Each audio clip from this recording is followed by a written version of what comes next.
오늘은 4월 19일입니다. 대부분 대표님들께서도 하루를 시작하시면서 달력은 한 번 정도 이렇게 바라보고 오늘이 무슨 날이구나 하는 그런 생각은 하면서 하루하루를 사실 것으로 생각이 됩니다. 오늘 달력을 보니까 달력에 4.19 혁명기념일로 이렇게 기록이 되어 있습니다. 오늘은 아주 우리나라에 있어서 아주 뜻깊은 그런 날이라고 생각이 됩니다. 오늘 이 날은 현재 교육에 참여하신 대표님들의 연령대를 견주어 본다면 우리들의 아버지 어머니들이 또한 우리들의 할머니 할아버님들이 직접 이날에 참여해서 가장 뜻깊은 그런 역사를 만들어낸 날이라고 생각이 됩니다. 대한민국 헌법 전문을 좀 보면 오늘 4.19 이날을 이렇게 표현하고 있습니다. 유구한 역사와 전통에 빛나는 우리 대한국민은 3.1 운동으로 건립된 대한민국 임시정부의 법통과 불의에 한가한 4.19 민주이념을 계승하고 라고 이렇게 되어 있을 정도로 오늘은 아주 뜻깊은 날이라고 생각이 됩니다. 역사가들은 오늘 이 날을 아마 이렇게 기록한 것 같습니다. 1960년 4월 대한민국에서 이승만 정권의 독재에 저항해 시민들이 저항권을 들고 일어나서 대한민국 제1공화국을 끝낸 민주주의의 시민혁명이라고 이렇게 표현하고 있는 것 같습니다. 오늘 하루 이런 날을 되새기면서 보내셨으면 좋을 것 같습니다. 참고로 지금 밖에 비가 내리고 있습니다. 내일은 고구절입니다. 고구는 24절기 중에 하나이자 6번째 절기에 속하는 봄철에 존재하는 마지막 절기인 것 같습니다. 이 고구라는 이름은 봄비가 내려서 백곡을 기름지게 한다는 뜻으로 봄철을 맞이하여 새싹과 새순이 돋아나는 이 시기에 농촌에서는 농사 시기를 본격적으로 알리는 절기이자 봄비가 내려서 곡식이 윤택해진다는 뜻도 가지고 있습니다. 오늘 4.19와 고구 이런 것을 날짜별로 한번 살펴보면 내일은 장애인 날이기도 하고 그 다음 21일은 과학의 날이기도 합니다. 그래서 오늘, 내일, 모레 각각의 파트에서 근무하신 분들은 상당히 의미 있는 그런 날인 것 같습니다.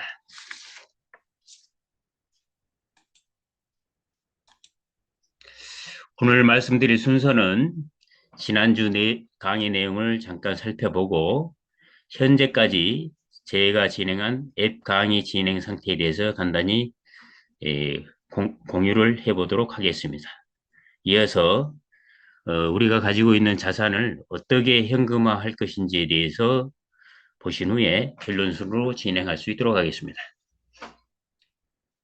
강의 시간이 부족한 것은 다음 시간에 이어서 할 수 있도록 이렇게 하겠습니다. 지난주 강의 내용은 로그인이 잘 안 되는 경우와 OTP를 사용하는 분야에 대해서 말씀을 드리면서 지갑에 있는 자산은 어떤 것들이 있고 어떻게 활용한다는 것에 대해서 말씀을 드린 것 같습니다. 로그인이 안 됐을 때에 대해서 다시 한번 보겠습니다.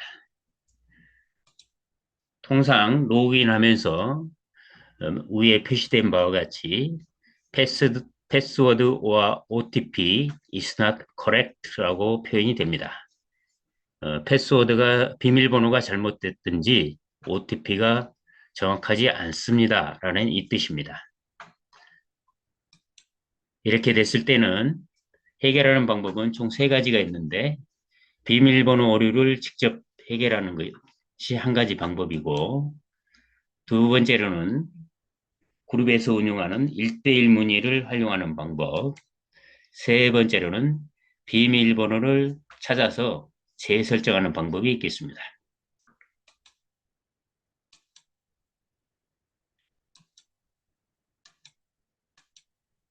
먼저 비밀번호 오류를 해결하는 것입니다. 이는 좌측의 네모박스와 같이 통상 우리가 로그인할 때 이 문창이 대각선으로 이렇게 쳐져 있습니다. 이는 우리가 어떻게 비밀번호를 입력하는지를 모르고 그냥 이렇게 하는 건데 비밀번호가 그렇게 하다 보면 자기 의도와 다르게 오류가 나는 경우가 있습니다. 이때는 먼저 눈의 창을 활성화시켜 놓은 다음에 현재 비밀번호가 메타 F 그룹 13으로 되어 있지 않습니까? 그런 식으로 저희가 입력하는 그게 어떻게 정확히 입력되는지를 확인하면서 하는 방법으로 비밀번호 오류를 해결하면 되겠습니다. 두 번째로는 그럼에도 불구하고 계속해서 로그인이 안 된다면 1대1 문의 창을 활용해서 이런 문제가 있는데 어떻게 하면 되냐라고 물으면 그룹 차원에서 즉각 답이 올 수 있습니다. 그것은 1대1 문의란을 들어가셔서 누르시면 1대1 문의 목록이 나옵니다. 이때 글쓰기를 클릭을 하시면 1대1 문의하기에 대해서 카테고리, 제목, 설명 등이 활성화가 됩니다. 이 카테고리에는 보시는 바와 같이 19개의 파트가 있는데 이 중에서 현재 비밀번호와 관련돼서 잘 안 되기 때문에 비밀번호를 클릭을 하고 누르면 이런 창이 활성화가 됩니다. 그러면 제목을 비밀번호 오류 뭐 이런 식으로 집어넣으시고 간단히 나타나는 현상을 적으신 다음에 그와 관련된 파일이라든지 다른 내용이 있다면 선택을 하시고 제출하기를 누르시면 제가 다른 파트를 해보니까 하루 이내에 전부 답이 오는 걸로 확인을 했습니다. 세 번째로는 비밀번호를 다시 찾아서 재설정하는 방법입니다. 그래서 이런 창이 활성화되면 밑에 보면 비밀번호를 잊으셨나요? 라는 이런 친절한 멘트가 있습니다. 이걸 누르시면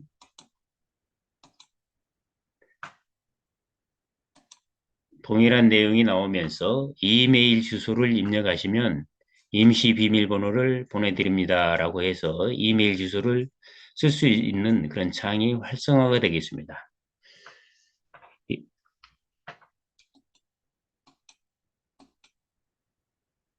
이런 창이 나오게 되면은 현재 대표님들이 가지고 계신 이메일이 크게 두 개로 대별해 볼 수가 있겠습니다. 본인의 이메일을 직접 최초부터 사용해서 로그인 하신 분은 본인의 이메일을 입력해서 임시 번호를 받으시면 되고 추천인이 최초 로그인 할 때 추천인 이메일을 사용해서 등록이 되신 분은 추천인 이메일을 사용해야 합니다. 만약 이메일을 모르시겠다면 여러분 마이 페이지에 들어가셔서 메가트리가 있습니다. 메가트리를 누르시면 여러분의 아이디가 바로 밑에 나오는데 여러 대표님의 아이디를 누르시면 여러분 대표님들의 전반적인 정보가 한눈에 볼 수 있도록 이렇게 나옵니다. 그래서 처음부터 유저네임이라든지 이메일이라든지 폰 넘버라든지 이런 게 쭉 나오는데 보시면 이메일란에 내려가 보시면 이게 본인의 이메일인지 추천인의 이메일인지를 확인할 수 있습니다.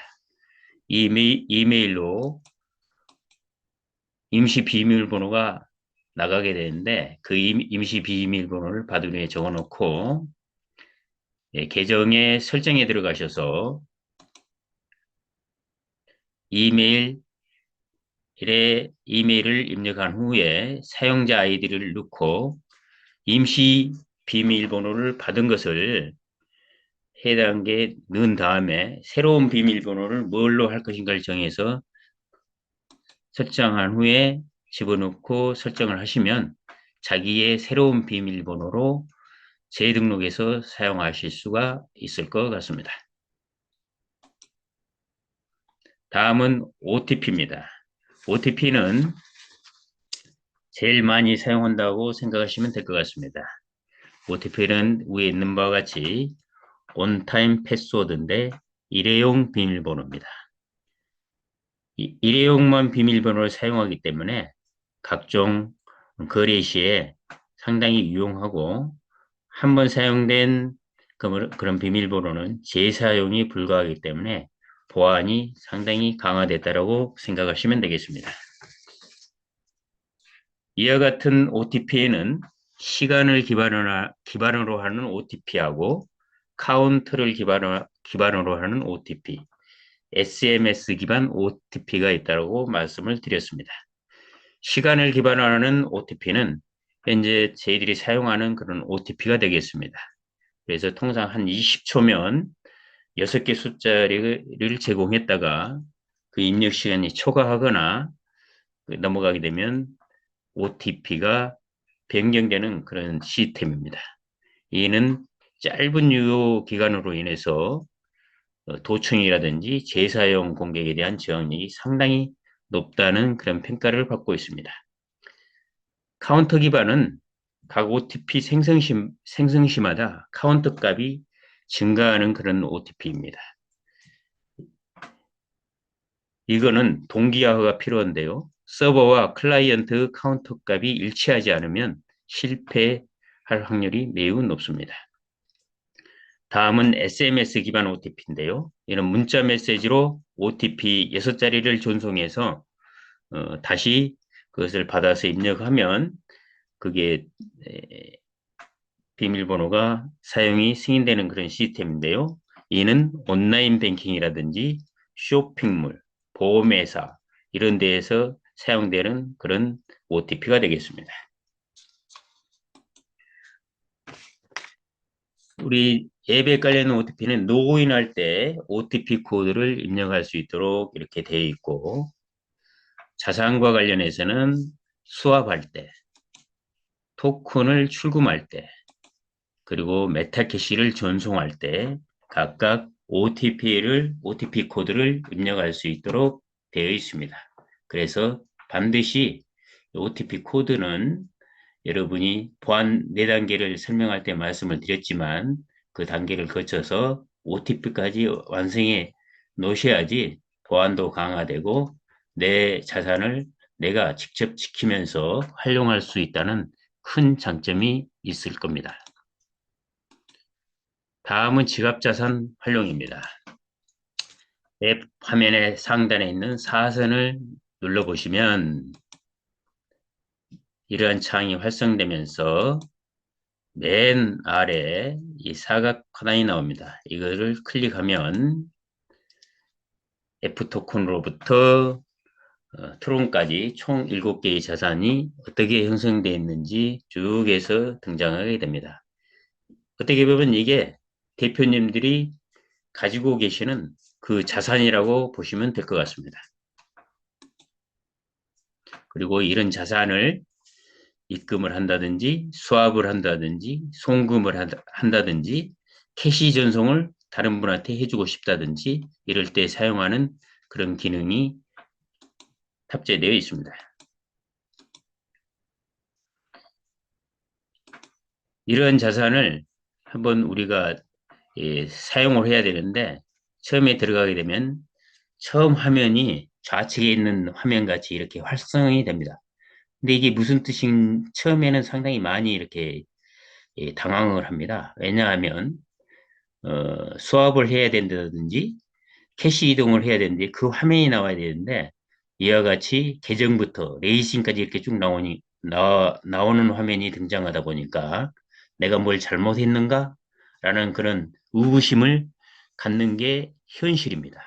따라서 이때는 당황하지 마시고, 현재 창에서 우측면을 손가락으로 약간 세게 다시 한번 누르면 창이 활성화되어서 입금과 관련된 창이 이렇게 등장이 되고, 수압과 관련된 창은 수압에 관련된 토큰 유형 금액 OTP 코드식으로 이렇게 활성이 되며, 출금과 관련돼서는 토큰 출금 창이, 그리고 캐시 전송과 관련돼서는 메타 캐시 전송이라는 창이 활성화되어서 나오기 때문에 전혀 여기서 당황하지 마시고 과감하게 우측면을 한 번만 더 누르시면 원하시는 창이 활성화된다라고 인식하시면 되겠습니다.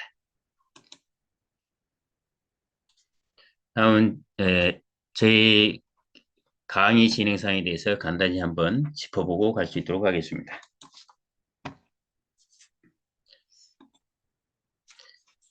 제가 지금까지 강의를 이렇게 진행을 하면서 살펴본 결과 총 10개로 제가 구분을 해봤습니다.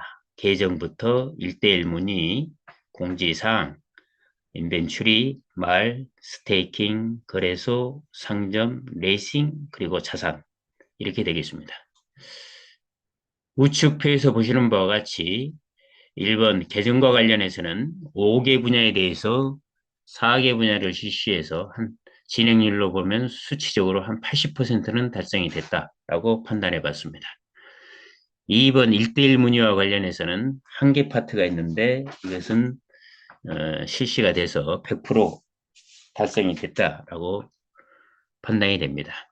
3번과 4번은 현재 미실시 되었고 5번 말과 관련돼서는 5개 분야에 2개 분야를 실시해서 40%를, 그리고 6번, 7번 이거는 실시하지 않았고 8번 상점과 관련돼서는 15개 파트가 상점이 있는데 2개 상점에 대해서 설명이 돼서 약 13%를, 그리고 9번 레이싱은 현재 저희들이 미참여하기 때문에 이거는 배려로 하겠습니다. 그리고 10번 자산과 관련해서는 7개 자산에 대해서 4개 기능을 설명을 드려서 100%가 도달이 됐다고 생각이 됩니다. 보다 더 세분화 시켜보면 계정과 관련해서 5개 분야 4개를 실시했는데 마이페이지, 보안센터, 계정관리, 설정에 대해서는 실시가 됐습니다. 미실시된 분야는 입출금 내역이 되겠습니다. 2번 1대1 문의는 문의 목록에 대해서 전체가 설명이 됐고 3번, 4번의 미실시 사항은 게시판과 아이템, 말, 아바타에 대한 설명을 미실시하였습니다. 5번 말과 관련해서는 5개 파트에서 마구간과 마켓플레이스를 설명을 했는데 브리딩, 합성, NFT 지갑은 설명이 안 됐습니다. 6번과 7번 스테이킹과 거래소는 미실시 됐고 8번 닉네임 등록권과 경주마 이동권에 대해서는 설명이 됐지만 나머지 13개 분야는 미실시 되었습니다. 그러함에도 불구하고 8번과 같은 경우는 닉네임 등록권, 경주마 이동권의 원리가 나머지 13개의 상점의 원리와 거의 대등 유사하기 때문에 이 2개만 잘 하실 수 있는 분이라면 13개 분야에 대해서는 전혀 문제없이 할 수 있다라고 생각이 됩니다. 레이싱은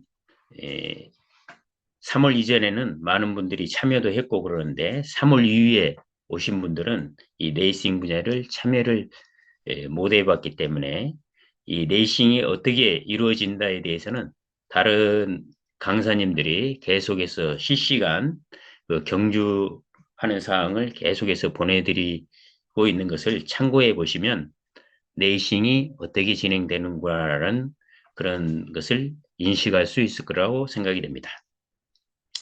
10번 자산과 관련해서는 다 이렇게 완성이 됐기 때문에 자산과 관련해서는 이제 대표님들께서 좀 마음대로 인식이 됐지 않았나 이렇게 생각이 됩니다. 종합적으로 강의한 내용을 제가 평가해 보면은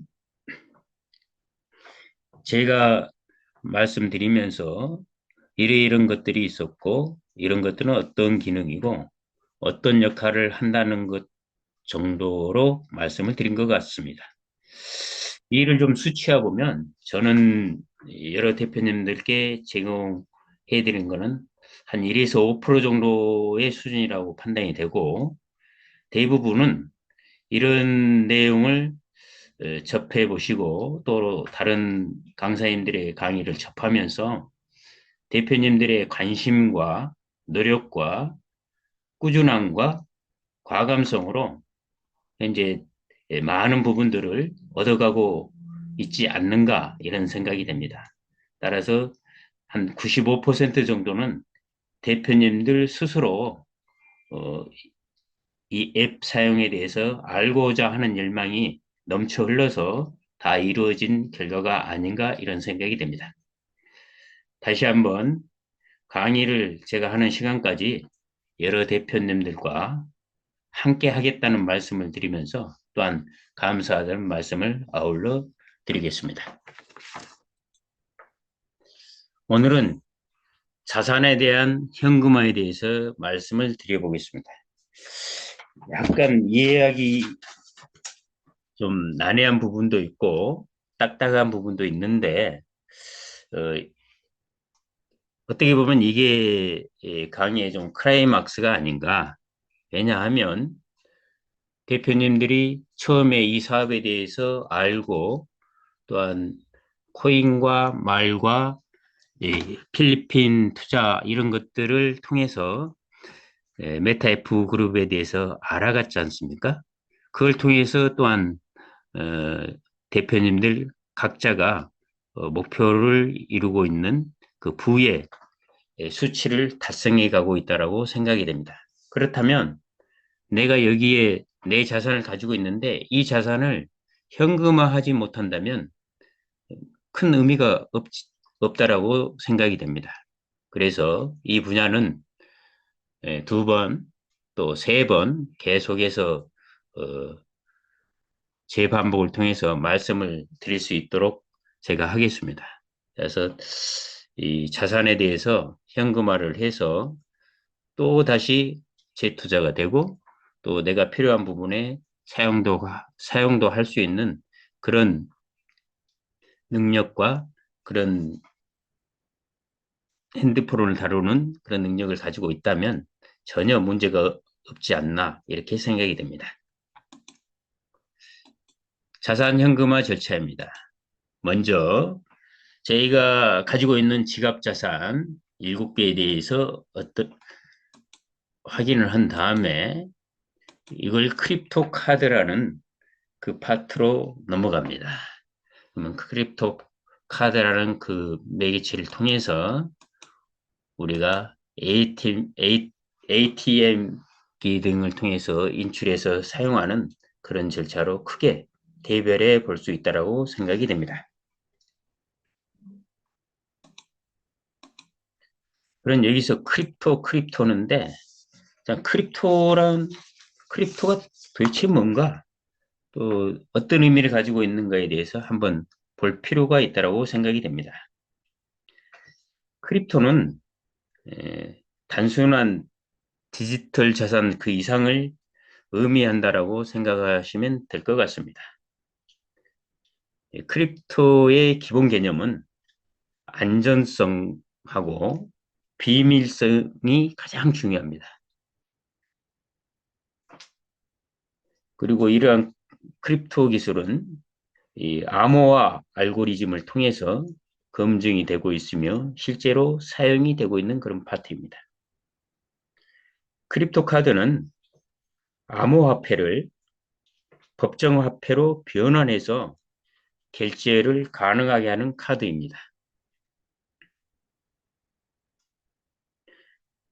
사용자는 전 세계에 있는 비자 가맹점에서 이를 사용할 수가 있고, 이러한 카드는 단순히 암호화폐를 보유하는 데서 그치지 않고 이를 실생활에서 활용할 수 있도록 도와주는 그런 역할을 또 하고 있습니다.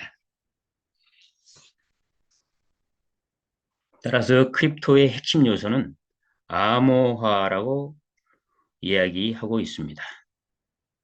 해커나 악의적인 공격으로부터 보호하는 그런 기능도 가지고 있습니다.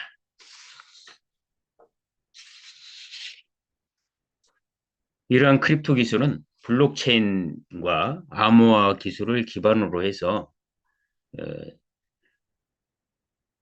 저장하고 분산화된 정보를 가지고 데이터의 변조를 방지하는 등 그런 중요한 역할을 하고 있습니다. 또한 탈중앙화를 이루어냄으로써 공격자가 모든 참여자의 키를 해킹하는 것이 불가능하기 때문에 이 크립토 카드의 사용은 상당히 많은 분야에서 활용되고 사용되어지리라고 생각이 됩니다.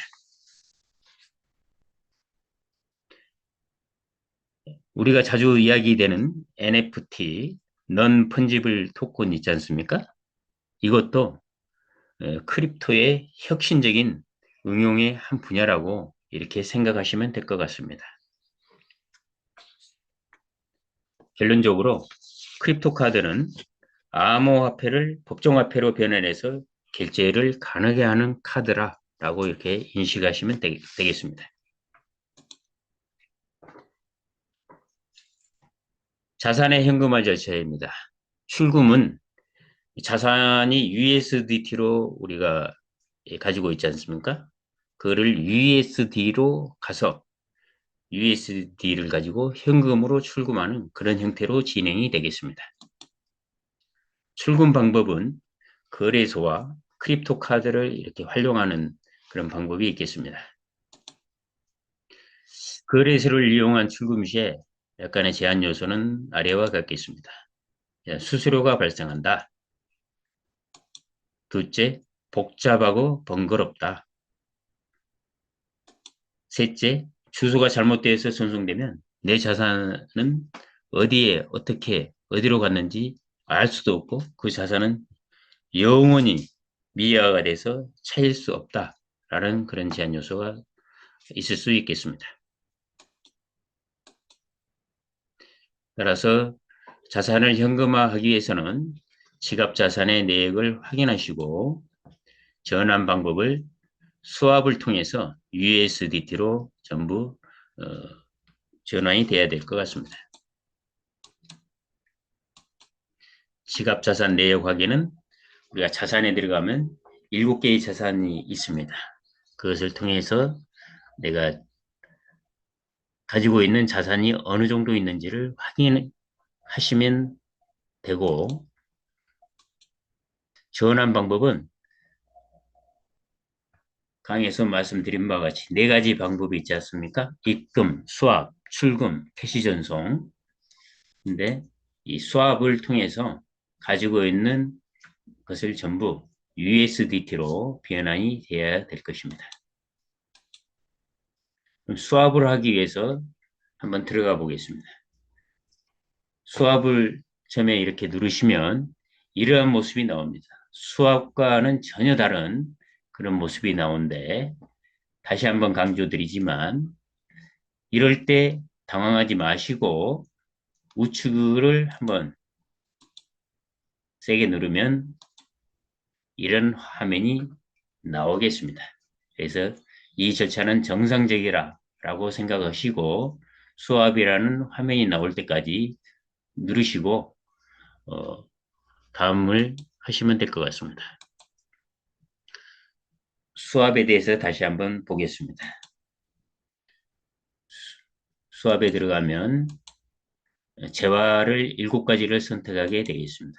보시면 메타 F를 메타 캐시로, USDT를 메타캐시로, 메타캐시를 메타F로, 메타캐시를 USDT로, 네이싱 했을 때 메타캐시를 USDT로, 또한 네이싱 했을 때 메타캐시를 메타S로, 그다음에 트론을 메타F로 이렇게 되어 있습니다. 그래서 대표님들이 가지고 계시는 자산은 여기에서 전부 수합이 가능하다라고 이렇게 보시면 될 것 같습니다. 그러나 잘 해보시면 트론으로 수합하는 기능이 없습니다. 나중에 다시 설명드리겠지만은 USDT로 일정량의 USDT가 모이면 그것을 다시 전환하는데 트론이 필요합니다. 트론도 일정 부분을 가지고 있어야 되는데 현재 우리의 이 재화 선택에는 USDT를 트론으로 바꾼다든지 메타F를 트론으로 바꾸는 그런 기능이었기 때문에 트론은 다시 거래소를 통해서 이렇게 전환해야 되는 그런 번거로움이 있는데 그거는 어, 다음 강의 때 제가 세세하게 다시 말씀을 드려보도록 하겠습니다. 그래서 만약 이 강의를 회사 관계자라든지 또 시스템을 만드는 파트에 계신 분이 계시다면 이거를 한번 트론도 수합하는 기능을 좀 반영하면 어떨까 하는 그런 생각이 듭니다. 그럼 수합을 한번 해보겠습니다. 그 다음에 금액을 기입하고 OTP 코드는 반드시 들어가기 때문에 OTP 코드를 이렇게 실시간대에 돌아간 것을 복사해서 넣든지 아니면 숫자를 194700을 기억하셔서 바로 자기가 키패드로 입력하셔도 상관이 없습니다. 그럼 지금 수합하기를 누르시면 수합이 어떻게 이루어졌다는 게 수합 내역이 표현되게 되겠습니다. 그러면 내가 만약 메타F를 USDT로 수합이 했다. 어느 정도로 했는데 맞게 됐는지 안 맞게 됐는지를 실시간에 확인할 수 있는 그런 시스템이 되겠습니다. 그러면 지갑의 자산이 최종적으로 본인이 현금화하기 위한 그런 USDT가 맨 밑에 있는 USDT로 모이게 되면 그 USDT와 트론, 현재는 0으로 되어 있는데 이 트론을 이제 다시 가져와서 준비를 해 놓으면 지갑 자산은 최종 상태가 완료가 되겠습니다. 다음엔 크립토 카드 준비입니다. 앞전에 말씀드린 바와 같이 앞으로 다시 한번 넘어가 보겠습니다.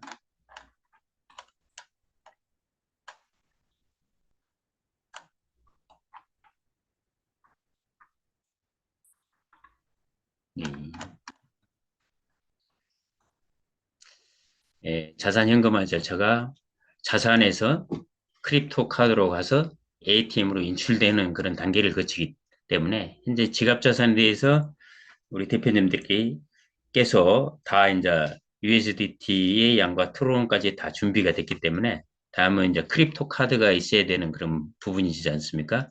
그 크립토 카드를 등록하고 인증하고 하는 그 절차에 대해서 말씀을 드려보겠습니다.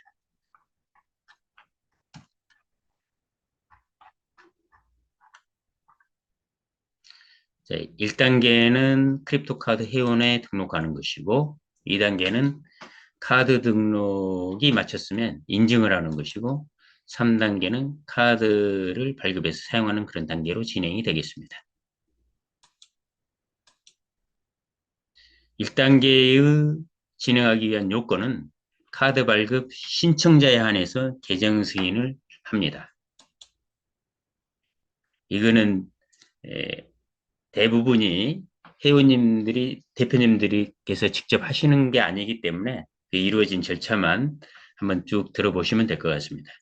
그래서 1번 지사별로 회원 등록 도메인 주소를 클릭해서 확인을 하고 두 번째로는 계정 등록을 합니다. 계정 등록에 대해서는 웰컴 화면이 나오면 맨 아래에 있는 사인업을 클릭해서 메일, 성함, 비번을 입력하면 되겠습니다.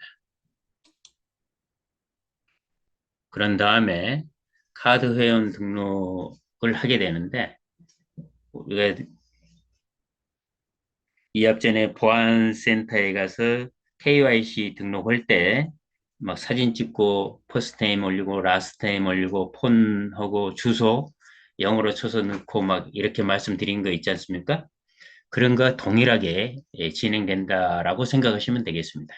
그래서 퍼스트 네임은 여권에 있는 영어 그대로, 라스트 네임도 여권에 있는 영어 그대로 넣어주시고 폰에 가서 폰 코드 KO를 치시고 폰 넘버를 붙여서 넣어주시면 되겠습니다. 실렉트 컨트리는 KO를 치면 코리아가 나오기 때문에 그 선택해서 넣어주시고 주소는 영어 주소로 해서 집어넣으시면 되고 다 완료됐다면 동의를 하시고 제출하기를 누르시면 초록색이 나오면서 계정이 성공적으로 설정된 것을 확인할 수 있습니다. 그러면 그 본사에서 24시간 승인 대기를 하고 승인 결과를 메일로 전송해 주면 이 단계는 끝나겠습니다. 그 이후에 앱 설치를 합니다. 이거는 웹사이트를 확인해서 클릭을 하시면 앱 화면이 나옵니다. 이런 화면이 나오는데요. 이 화면에 관련된 내용을 입력해서 넣고 맨 밑에 있는 세 점 이것을 클릭하시면 밑에 검은 창으로해서 링크 복사를 할 거냐 다른 앱으로 공유할 거냐 다른 브라우저로 열 거냐라고 이렇게 묻습니다. 그럼 이때는 다른 브라우저로 열기를 클릭하신 다음에 화면의 우상단에 3선을 터치를 하시면 홈 화면에 추가가 되는데 맨 밑에 있는 홈 화면에 추가를 누르시면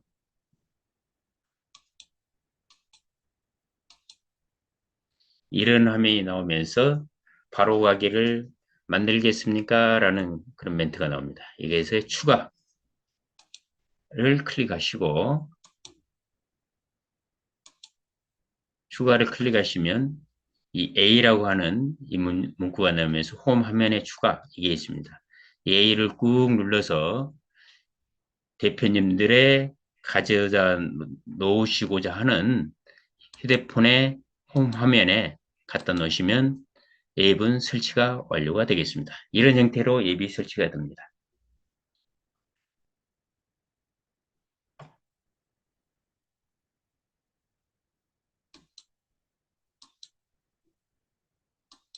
다음은 카드 등록 인증받기입니다. 앱을 클릭하셔서 아이디와 패스워드를 입력하고 누르시면 여기서 중요한 게 있습니다. 여기서 이메일을 쓸 때는 본인 이메일이 아니면 반드시 1대1에 문의해서 추천자의 이메일로 만약 이게 돼 있다면 추천자의 이메일을 만약 가지고 계신다면 추천자의 이메일을 본인 지메일로 변경 후에 이것은 반드시 본인 이메일을 입력하셔야 합니다. 그렇지 않으면 인증이 안 됩니다. 이거는 반드시 깊이 있게 확인하시고 추천자의 이메일을 절대 쓰면 안 된다. 반드시 본인의 지메일로 변경 후에 입력을 해야 된다고 말씀을 드리겠습니다. 그리고 패스워드는 얘를 제가 이렇게 써놨는데요. 영어, 대문자, 소문자가 반드시 들어가고 숫자 한 8자리 통상 자신의 이렇게 잊어버리기가 쉽기 때문에 전화번호를 쓴다라고 이야기를 합니다. 그 다음에 특수문자 해가지고 총 8자 이상으로 해서 패스워드를 설정을 하셔야 합니다. 또 이렇게 해놓으면 대표님들 또 이렇게 쓰시는 분이 꼭 있어요. 절대 이렇게 패스워드를 하지 마시고 자신의 가장 암기하기 쉽고 또한 빨리 기억하고 있는 그걸로 해서 만드시면 좋을 것 같습니다. 그 다음에 카드 등록할 때 동기를 클릭하고 로그인 계정 진입을 해서 어플라이 카드를 클릭해서 등록 인증을 받으시면 카드 등록은 인증이 완료가 되겠습니다.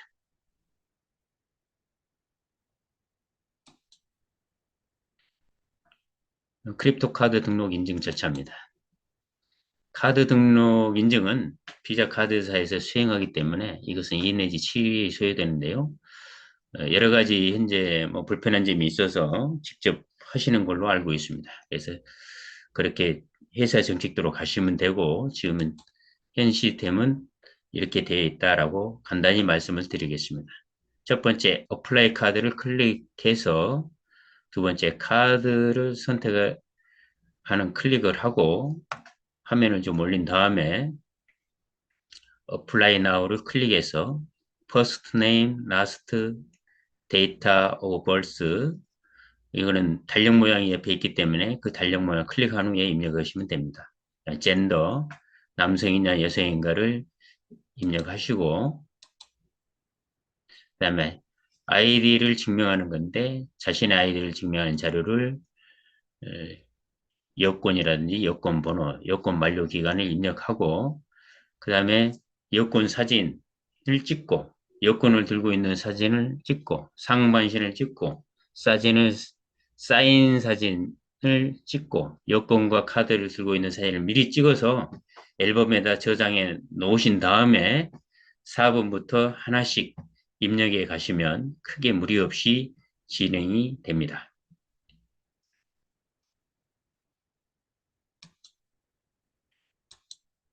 다음 크립토 카드 사용입니다. 2단계까지 끝나면 펜딩이라고 해서 보류라고 이렇게 뜹니다. 이거는 우리가 KYC 그 보안센터 할 때도 모든 절차를 끝내게 되면 펜딩에서 그 보류라는 그 형태로 바뀌지 않습니까? 동일합니다. 그러면 어떻게 보면 이거는 뭐 결제를 올리는 그런 단계라고 이렇게 보시면 됩니다. 그러면 리뷰잉 검토를 해서 액티브라고 이렇게 하면 활동, 사용할 수 있다라는 그런 체계로 이렇게 해서 진행이 되겠습니다. 카드 사용은 앞에서 말씀드린 바와 같이 거래소에서 카드 지갑 주소로 USDT를 보내서 사용하는 게 있고 메타F 그룹 계정에서 USDT를 보내서 사용하는 방법이 있는데 이렇게 되면 가맹점에서 내가 물건을 사면서 카드로 결제할 수 있고 현금을 찾고 싶으면 ATM에서 현금화가 가능하겠습니다. 그러면 메타 F그룹 계정서 USDT를 보내서 사용하는 방법에 대해서 말씀드려 보겠습니다. 카드 지갑에서 메타 F그룹 계정으로 가는 단계입니다. 우리가 설치되는 앱에서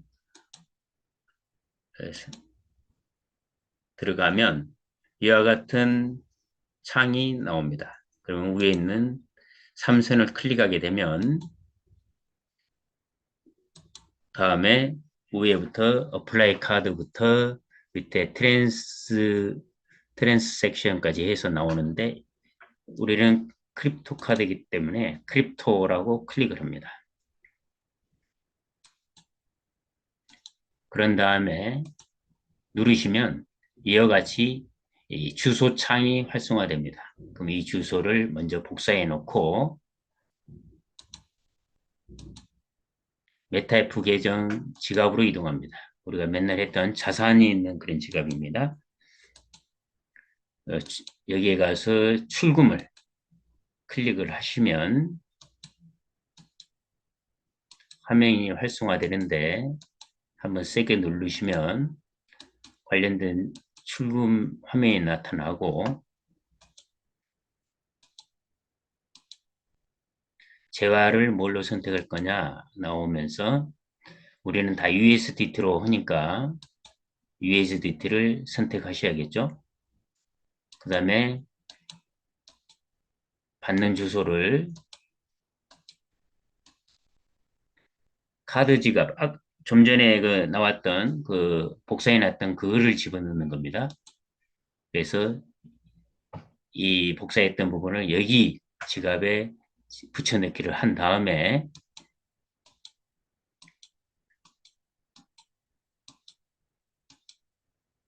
금액, 아까 USD로 전체 바꿔놓은 그 금액이 있지 않습니까? 그거를 기입하고 OTP 코드를 입력하고 지금 출금하기를 누르면 펜딩이 뜨고 하루 후에 컨펌이 됩니다. 그러면 크립토 밸런스에 이렇게 500을 선택했으면 500이라고 뜨게 됩니다. 그러면 크립토 밸런스에 500을 내가 사용할 수 있다라고 이렇게 들어오는 거죠.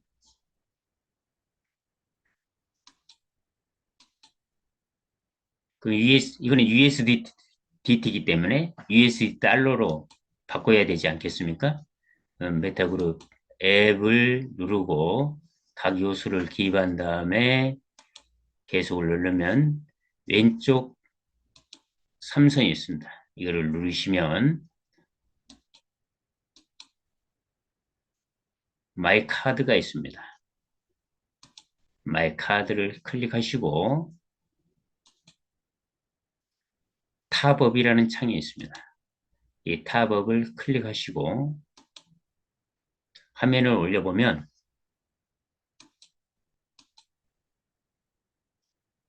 500이 약간 들어왔지 않습니까? 그 500을 여기에 기입을 하시고 엔터 어먼트에 500을 기입하시고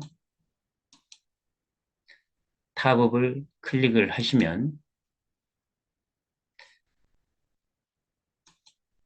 이 삼성과 트랜스섹션이라는 그게 있습니다. 그걸 누르신 다음에 확인을 해보면 최종적으로 트랜스섹션에 가서 좌로 화면을 옮겨서 보시면 approve 쓸 수 있다, 승인한다 라는 이런 상태가 되게 되면 이제 카드에서 사용이 가능합니다.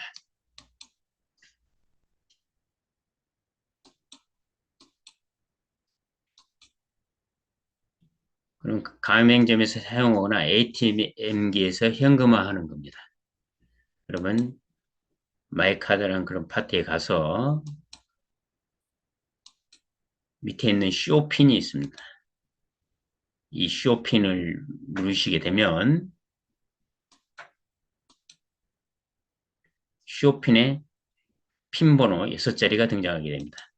이거는 비밀번호라고 생각하시면 되겠습니다. 그러면 ATM기에서 현금이 인출이 가능하겠습니다.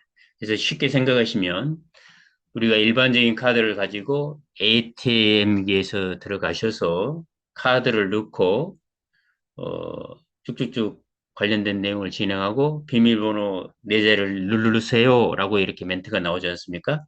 그러면 본인이 사용하는 그 비밀번호를 누르게 되는데 크립토 카드도 동일합니다. 들어가셔서 크립토 카드를 집어넣고 현금을 찾으신다면 나머지는 다 절차대로 수행하고 비밀번호를 누르세요 하면 쇼핑에 가서 이걸 확인하신 다음에 812-286을 누르시면 ATM기에서 처리가 돼서 현금을 인출할 수 있습니다. 우리는 다른 카드 비밀번호는 통상 4자리 이런 비밀번호가 있습니다.